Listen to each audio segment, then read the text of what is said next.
Só dizer que é um momento de muita mobilização social, né?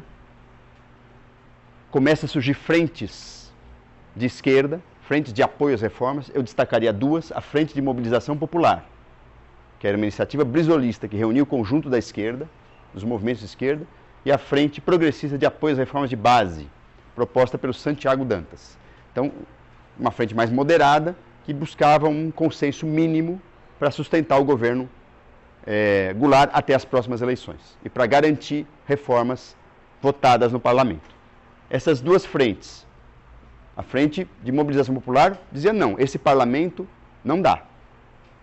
Com esse parlamento não haverá reformas, é preciso convocar uma Assembleia Constituinte, mudar o parlamento, mudar a Constituição. A Frente Progressista dizia não, vamos tentar negociar dentro desse parlamento a partir de uma base parlamentar mínima de apoio às reformas. Vejam, as duas frentes que tentavam, com soluções diferentes, né, resolver o impasse político no campo da esquerda. No campo da direita, começa a se formar claramente, meados de 63, uma coalizão golpista, formada por muitos núcleos. Quer dizer, não havia só um núcleo golpista, havia vários núcleos golpistas. Então, a direita cada vez mais passou a apostar na deposição forçada de João Goulart.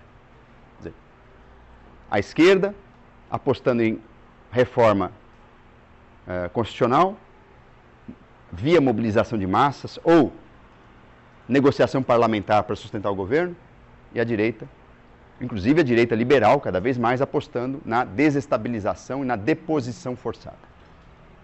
Sobretudo a partir de outubro de 63, outubro, novembro.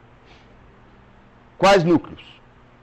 Bom, havia um núcleo golpista histórico, formado por setores da UDN e das Forças Armadas, os mesmos que estiveram na crise de 61 e 54. Esse núcleo defendia golpes contra o varguismo e o trabalhismo antes de qualquer situação, enfim, criada pelo contexto do governo Goulart.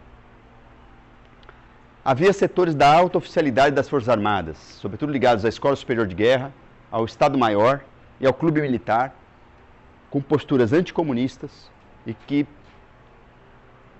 muito articuladas principalmente à Embaixada Americana, que passaram a apostar na deposição, principalmente também no final de 63, mas sobretudo ao longo de 64. Havia o complexo Ipese-Bade, para usar as palavras do René Dreyfus, né? Que eram, que a gente chamaria de think tanks, né? Instituições de lobby e formação de projetos, né? Ligados aos interesses empresariais, nacionais e multinacionais, e às lideranças civis. Outro núcleo importante, governadores de oposição ao governo. São Paulo, Adhemar de Barros, Minas Gerais, Magalhães Pinto e o famoso Carlos Lacerda na Guanabara, o mais atuante, né? O mais que vociferava mais contra a esquerda e contra o governo Goulart.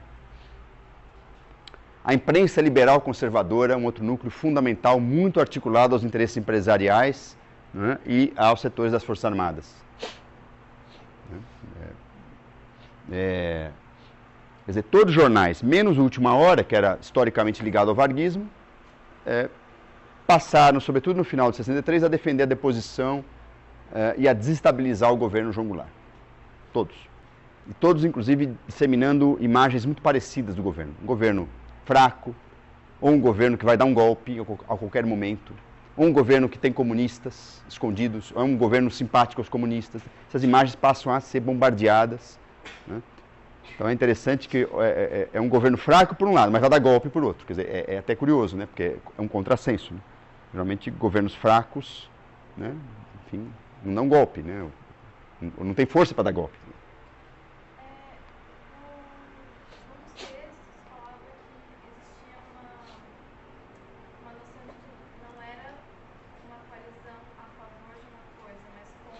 Exatamente, é. Então, eles não tinham Um projeto comum. O que unificava todos esses grupos era o anticomunismo e o antirreformismo e o antivarguismo, vamos dizer assim. Três coisas que não são necessariamente a mesma coisa. Isso sim. Eu tenho como hipótese que o núcleo do futuro regime militar está nascendo aqui, ó. Nesses dois núcleos aqui, nesses dois grupos. Na alta oficialidade, ligada à Escola Superior de Guerra, e no Complexo IPES-IBAD. Ali você já tem um projeto de futuro país, de futura economia, de futuro Estado. Eles não eram meramente contra, aí já tinham um projeto. É um debate historiográfico, há autores que acham que não, que o IPES não tinha essa capacidade de formulação tão sofisticada. Eu acho que tinha. Tanto que se você, inclusive, verificar o que aconteceu no Brasil pós-abril de 64, é um projeto que está nascendo ali. Né? De articulação com o capital internacional, de reforma do Estado para blindar o Estado de pressões, o que eles chamavam de pressões distributivistas, pelas pressões de trabalhadores por melhores salários, por distribuição de renda. Então, há um conjunto de iniciativas para blindar o Estado, para controlar os movimentos sociais, por tutela ou por repressão. Então, isso tudo está aqui. Para modernizar a economia, trazer a classe média para o mercado mais moderno. Isso está nascendo aqui. Então, eu acho que há um projeto nesse sentido. Agora, por outro lado, os autores têm razão quando dizem que, olha, o que unificava todo mundo era o fato de eles eram contra o varguismo, contra o reformismo e contra o comunismo. Com pesos diferentes, às vezes, conforme o ator conspirador. Grupos da sociedade civil, né? Foi um momento de muita mobilização de massa da direita, sobretudo a partir da ação de organizações católicas ou ligadas enfim, ao laicato católico, né? Ou organizações religiosas, associações profissionais, associações empresariais. Né? É muito interessante se vocês pegam as revistas que saudam o golpe. As revistas, logo depois da derrubada do governo, publicam muitas notas de apoio ao novo governo, né? Militar. Né? E aí é interessante, né? OAB, a Ordem dos Advogados do Brasil, que passará à memória como uma entidade de luta por democracia, na verdade, saudou a deposição de Goulart. Né? Clubes empresariais. Né? Então você tem muitas notas de apoio por várias entidades. E as organizações de massa da direita, sobretudo protagonizada por mulheres de classe média conservadora, ou liberal conservadora, em torno de temas de valores religiosos, por exemplo, ou ideológicos, né? Liga da Mulher pela Democracia, Campanha da Mulher pela Democracia, Liga das Senhoras Católicas, por exemplo. Então a mulher vai ter um protagonismo muito importante, né? Nesse sentido, na perspectiva, inclusive, da derrubada do governo Goulart. Isso, inclusive, é estudado pelo livro da Janaína Cordeiro, que se chama Direitas em Movimento. Né? Recomendo aí a leitura, porque ela estuda detalhadamente esse processo aí de mobilização da sociedade civil a partir de campanhas de massa voltadas principalmente para as mulheres. Ou tiveram as mulheres, supostamente, vejo, numa sociedade altamente machista, patriarcal, né, mais do que hoje, né, a mulher é chamada ao espaço público para defender a família. Isso é uma estratégia discursiva muito forte do anticomunismo, né? Porque o comunismo era visto como uma ameaça à família, né? E aos valores religiosos. Aliás, isso tudo culmina na famosa Marcha com Deus pela Família, né? No dia 19 de março de 64, uma marcha enorme aqui em São Paulo, 300 mil pessoas, 400 mil pessoas, que foi, inclusive, sempre evocada por aqueles que têm uma memória nostálgica, né, do regime, como a prova que o golpe foi legítimo, porque tinha apoio de massa. Não foi um golpe contra a sociedade, foi um golpe em resposta aos clamores da sociedade. É assim que há uma memória de direita sobre o golpe que defende essa tese, né? Que não tem legitimidade acadêmica, mas hoje o mundo acadêmico, a historiografia, reconhece que o golpe de 64 teve apoio de massa. Isso foi um tema tabu muitos anos, né? Mas que hoje é um consenso historiográfico, né? O que não torna menos golpe. E um outro núcleo importantíssimo, um apoio fundamental, é o apoio da Embaixada dos Estados Unidos, principalmente pela ação do embaixador Lincoln Gordon e o seu assessor, seu adido, né, especial, Vernon Walters, Coronel Vernon Walters, que já tinha sido oficial de ligação da FEB com o exército americano e tinha, por exemplo, presença no meio militar brasileiro, influência no meio militar brasileiro. A embaixada dos Estados Unidos será fundamental, principalmente a partir de 63, né, percebendo que ela precisava ser uma espécie de organizadora desses vários grupos. A fala do Lincoln Gordon é muito interessante para o Vernon Walters, quando ele é nomeado aqui no Brasil. Ele diz o seguinte: olha, não me deixe, né, ser o último a saber das coisas. Né? Percebe que há uma confusão de atores golpistas, né? E o Lincoln Gordon diz o seguinte: eu quero saber antes das coisas. Né? Para bom entendedor, né, meio recado basta. Eu preciso saber antes o que vai acontecer, para poder influenciar, inclusive, nos acontecimentos. E há hoje uma vasta documentação liberada pelo Departamento de Estado, disponível até na internet, que comprova esse envolvimento. Né?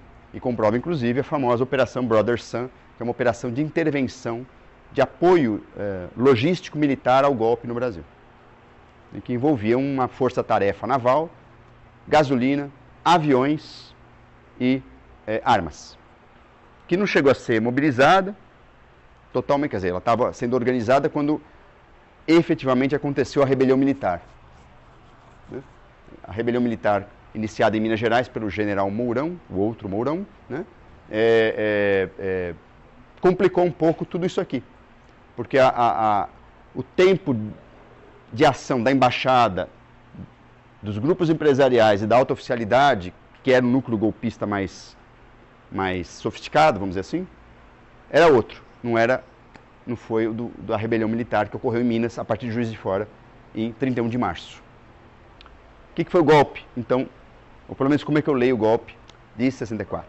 Né? É claro que aqui é uma forma de ler, enfim, baseado, obviamente, nas minhas perspectivas. Há um debate historiográfico que veremos na segunda parte da aula, rapidamente. Mas, o que foi o golpe, efetivamente? Bom, primeiro, veja, na memória, provavelmente social, o golpe é uma rebelião militar que depõe um presidente, né, cerca lá o palácio com tanques, né, e depõe o presidente da República. Então, claro, isso aconteceu efetivamente.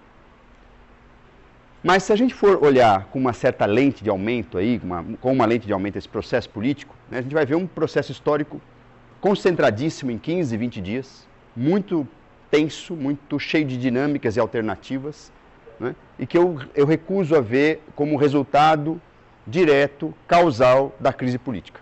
Eu acho que tomaria cuidado, como às vezes se explica o golpe de 64. Crise, conspiração, golpe. Né, como se fosse uma linha. Bom, vamos ver aqui então. Eu acho que há uma fase inicial, que é uma crise político-institucional, que vai de dezembro de 63 a março de 64, e que é marcada pelos conflitos entre poderes da República, vejo que é outro tema atual, né?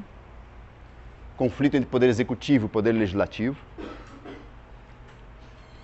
Poder executivo concentrando a agenda reformista, o poder legislativo a agenda conservadora.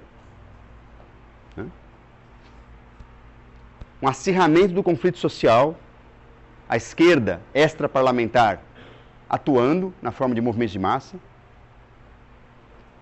e a rebelião civil da classe média crescendo. Então, essa é uma crise social e política, que se acirra no final de 63 até março de 64. Bom, só que no dia 31 de março, a história se acelera, né? Você tem a rebelião militar.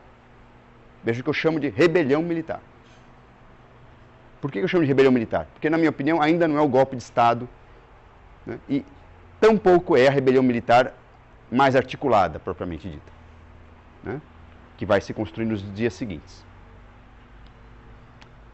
É uma rebelião militar que é liderada inicialmente por um general ligado principalmente ao Magalhães Pinto, governador de Minas, que por sua vez não era o núcleo preferível aí, pelo menos da embaixada americana. Então essa rebelião começa em Juiz de Fora, ela é uma movimentação de tropas em direção ao Rio de Janeiro. O governo federal não consegue dar uma resposta rápida, João Goulart não dá uma resposta nem de repressão, nem de, né, de combate a essa coluna rebelde, né? Fica apostando numa solução de consenso, no esvaziamento, né?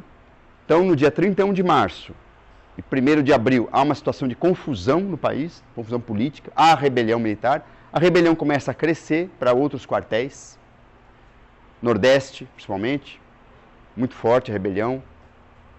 São Paulo, hesitante, o segundo exército, o comando do segundo exército estava hesitante em aderir ou não, até o dia 2, mais ou menos, dia 1, dia 2. Rio de Janeiro dividido, havia muitos militares nacionalistas, legalistas de esquerda no Rio, bem como o terceiro exército, principalmente o núcleo de Porto Alegre, dividido.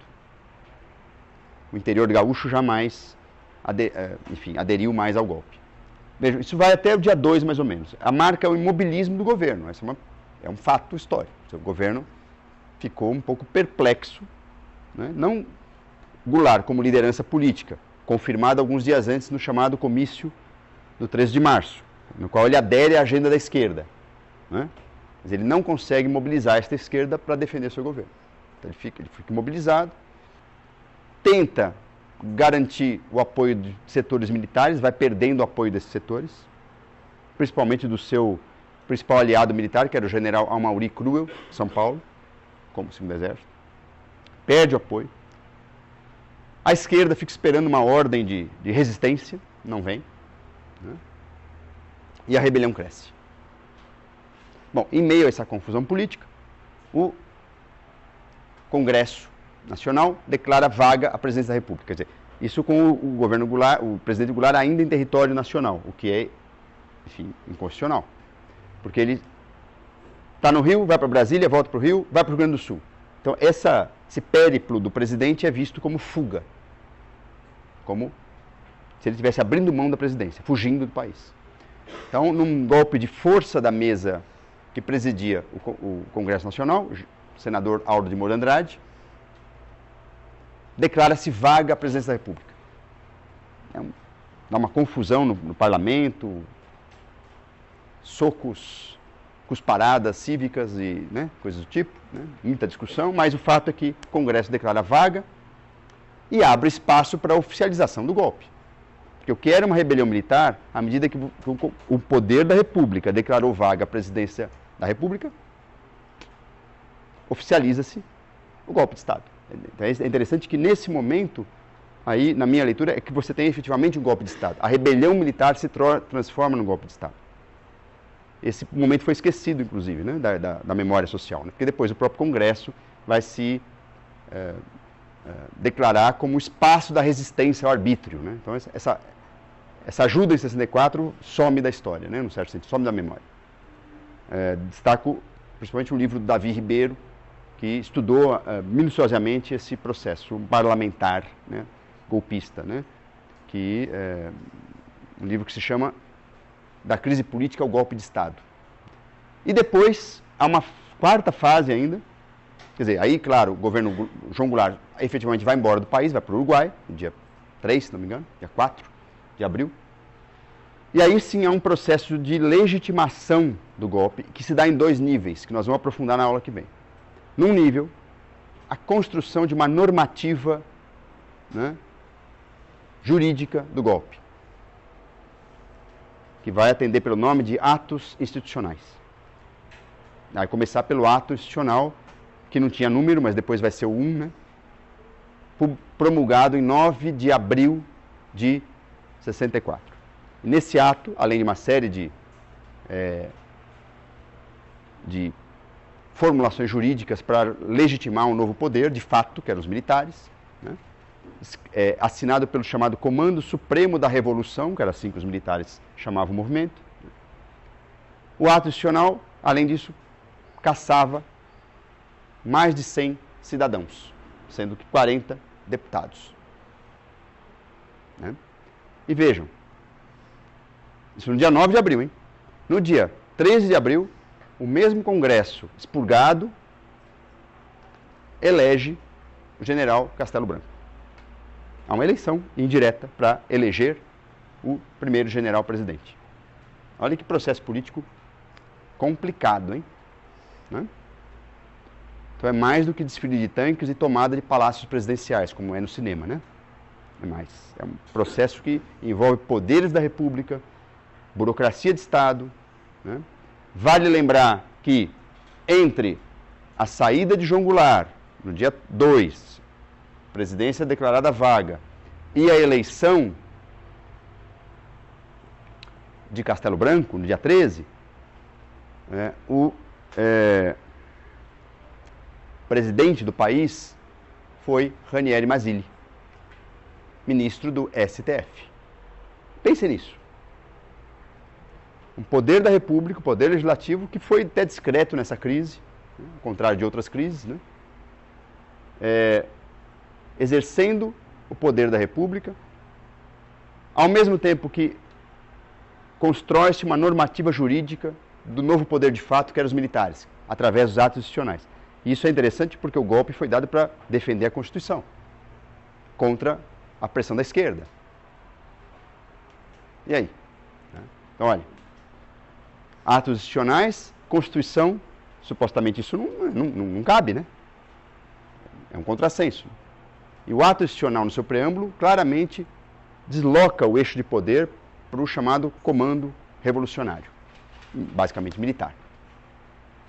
Né? Então, é um golpe civil-militar? Sem dúvida, para a gente usar aí o termo em moda aí.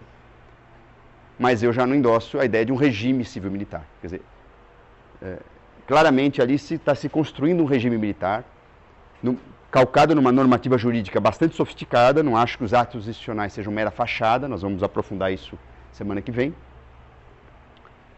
Mas que inicialmente convive com os poderes republicanos, e não só convive, é endossado pelos poderes republicanos, né? Legislativo e judiciário. Então, para esses poderes é como se não tivesse tido golpe, né? Foi um movimento que depôs o presidente e que legitimou um outro presidente, fruto do movimento militar. Então vejam, isso é o golpe de Estado, 64. Esse foi o golpe de Estado de 64. Por isso que eu insisto que vocês prestem atenção nesses detalhes, porque eles já indicam questões historiográficas complicadas, complexas, que vão, enfim, depois a gente vai poder discutir mais, né?